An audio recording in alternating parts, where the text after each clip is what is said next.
I'm going to go through certain, I've categorized this for my own benefit and inshallah your benefit, of the tafsir that I read, how فَقَدْ اخْتَلَفَ الْمُفَسِّرُونَ فِي هَذَا الْأَمْرِ كَثِيرًا, right? They differed in this a lot when it came to this issue of what this burden is.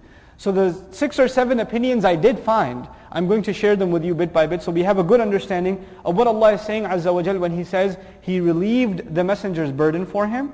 Let's talk about that. Number 1, the burden, and the first one's probably the hardest one to explain. We are living in a time that's very materialistic. And we've become very shallow as human beings. I'm not even talking about religiously. I'm just talking about generally a comment on society, people in general. We've become very materialistic. Our concerns on a day-to-day basis rarely go beyond ourselves. Human beings, I'm not even talking about Muslims, human beings generally, our concerns rarely go beyond ourselves. You're worried about what you're going to eat today, what movie you're going to watch, what video game you're going to play, etc., etc. That's what your head is filled with, okay? Or, what bills you have to pay today. You're concerned, your entire life revolves around yourself. For some people, a little more than themselves, maybe their family, wife and kids. That's it. Now, there are some people that are concerned with a little bit more. What's that little bit more? They're concerned about their neighborhood, right? I don't want this store to open in my neighborhood. I want a stop sign over here. I want this or that. They're socially active a little bit more. So they're concerned with themselves and a little bit beyond themselves. Then there are people that are concerned with it even a little bit more.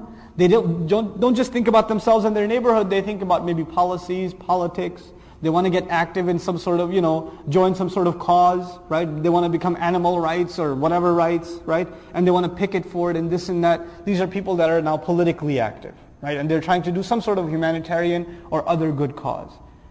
But even this is all materialistic. Everything so far is concerned for what? Which world? This world.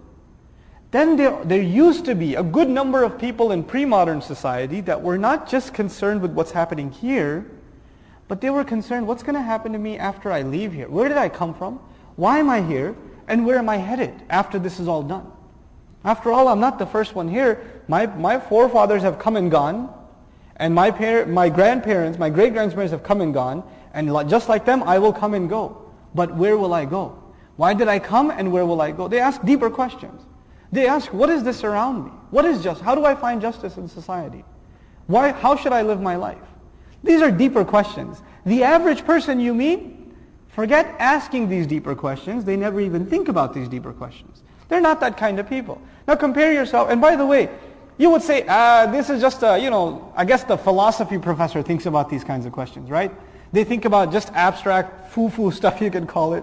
It doesn't really have to do with the real world kind of thing. They're kind of out there, they're spaced out. They think about these groovy things. But you should know this. You know how when you don't have food to eat, you feel unrest? You feel like, I need to eat? You know how when you're concerned about your neighborhood and something bad's happening, you get really you lose your sleep over it? When you're concerned about something, it becomes an obsession in your life. You need to fix it. There are some people in humanity, we're not even talking about the messengers yet. We're just some human beings, some general people, the lay population of humanity. They think about these things. And when they think about these things, they're not able to find answers. Why am I here? What's my purpose? Who created me? Do I owe him anything? Right? They think about these things. They try to find their answers at the church.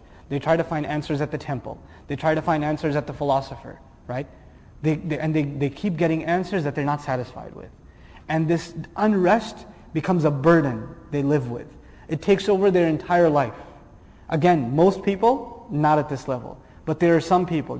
I'll give you a historical example of such a person. Salman al-Farisi radiyallahu anhu. Salman al-Farisi, born of a Zoroastrian, fire-worshipping family, well-off guy, really good life, but he is in a family that worships fire, and he just reflects on, and his father is one of the Templars. He's one of the big chiefs in the temple. And he can't handle this idea. We put the fuel in, why should we ask it for anything? It's asking us for fuel, right? So he thinks about this, and he's not satisfied, and because of that dissatisfaction, he ends up, under the tutelage eventually of a Christian monk and whatnot. Long story short, how many sacrifices is Salman al-Farisi radiyallahu anhu willing to go through even before he got to Islam? Even before he got to Islam. Not for the needs of his stomach, not for the needs of his nation, not for the needs of his country, not for anything else, but what quest? You have to call it truth and purpose. That's what he's seeking. And this person, it's amazing, usually we say that the thirsty go to the well, right? But in the case of Salman al-Farisi, it's interesting, the well came to the thirsty. The Messenger ﷺ moved to where? Medina. And Salman al-Farisi radiallahu anhu was a captive in Medina, waiting anxiously that one day he will meet the final Messenger sallallahu alaihi wasallam. These are deep thinkers. Now this is average human beings. Now let's talk about messengers. Allah made messengers the purest. He selected the purest of people to be His messengers. And the purest of them all, sallallahu alaihi wasallam. Do you think He's concerned about, worldly things, even before Islam? Or higher things? He's a deep thinker. He's concerned about higher things. This reality was captured in the previous surah, وَوَجَدَكَ ضَالًّا. He found you seeking. Seeking what? Seeking what? He wasn't satisfied with the society around him. The people that were offering him truth of the unseen, it was dissatisfactory to him. We learned already, he didn't like to play games. He wasn't entertained. He didn't go into any musical types of gatherings, sallallahu alaihi wasallam. Even if he was going to pass by there, Allah put him to sleep before he got, and the gathering was done, He will wake him up, right? And then we find Aisha radiallahu anha telling us that as he reached a certain age, there's a certain age of maturity, closer to the age of 40, and this is a sunnah of Allah. Around that age, Allah chooses His messengers and gives them the message. At this age, what did he start doing even before the revelation came? Where is he going? He's going to a cave. Now, why does someone go to a cave? Today it's a tourist site. You don't go there to reflect and think. You don't go there to check out you go there to check out the view today, right? But why do you originally go to a cave? Why would you leave society? Because whatever's in society seems to put you in even more unrest. It has food for your stomach, but there's something in your chest that's just not sitting well. There's a burden that keeps getting heavier and heavier and heavier upon you, seeking that truth. And Allah Azza wa Jal brought the messenger to the point. And we sometimes Aisha radiallahu anha, for example, narrates that he used to go, that he told her, that he used to go for days and days and days on end. He would go, sallallahu alaihi wasallam. Now that's, if you saw a normal person, an average person in society, they just go. They go and they go out camping and they just stay there for weeks and weeks and weeks. Or days and days and days. What would their family start thinking?